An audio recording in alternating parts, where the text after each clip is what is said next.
Today's Blueprint Lens asks the question, do you actually have boundaries, or do you just have boundaries until your emotions get involved? Because after watching tonight's episode of Love Island, I don't think the biggest story was people crossing other people's boundaries. I think the biggest story was people crossing their own. All season long, we watched people say, if somebody does this to me, I'm done. If somebody makes me feel this way, I'm going to do this in return. But tonight, we found out exactly who meant it and who didn't. Let's start with Melanie, because I think this one's been building for weeks. One thing Melanie has said over and over is that she doesn't want to be the woman who says, as long as he knows where home is, I don't care what he does. She doesn't want that to be her story. And then movie night happens. She sees more, she hears more. She says Sincere should have to pay by losing her. But words matter. Notice the word she used, should. She didn't say I'm leaving. She said he should lose me. Sometimes our words describe the person we want to be. Our actions reveal the person that we actually are. I don't think Melanie's boundary disappeared overnight. I think it slowly eroded. But I don't know that it's actually gone. She's still saying things that tells me that she might be willing to accept him. Also, this is still a competition, and I really do believe these two people have a strategy and nothing will ever make them leave each other, so there's that. Moving on to Kayda. Her situation's different, but the pattern is still very similar. She's hurt because Zach kept something from her. She tells him he's in the doghouse. She questions why he wouldn't tell her. She says how upset she is. And then he apologizes and he gives her those puppy dog eyes.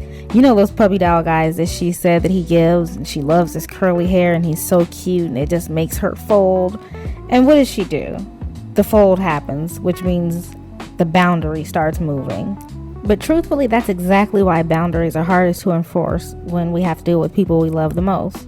The boundary wasn't really tested by the information, it was tested by the emotion that followed. Now Dylan, he kind of surprised me. He says he's pulling back, he says he wants to slow things down, he seems genuinely hurt, although I don't know if that's more about the show and him needing to stay connected to someone and being a couple to be in the villa. But after all of that and saying how he felt about being physical with Kinsey and how he wanted to pull back, same night they're right back in bed together, hunching. So was there really ever a boundary? Was that just how he felt in the moment? Or did he feel like that's what he needed to say to sound like he had some type of a backbone to everybody else? But sometimes what we call a boundary is really just an emotional reaction that fades once the emotion does. That may be the case. There's 3 different couples, 3 completely different relationships, and 1 behavioral pattern happening. Boundaries aren't tested when everything is easy. They're tested when emotions give us a reason to make an exception. Melanie made one, Kayda made one, Dylan made one. Different people, same pattern.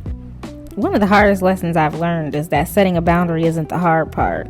The hard part is actually enforcing it when your heart wants something different than what your head wants. Because we always know in our back of our mind that there needs to be a different decision being made when we start overriding our boundaries. That's when you really find out, though, whether your boundary really was a boundary or if it's just a feeling. Because if it's a boundary, it should stay up. Tell me what you think down below in the comments. Thank you for listening. Like, subscribe, and share. And I'll see you in the next one. Come get some if you want some.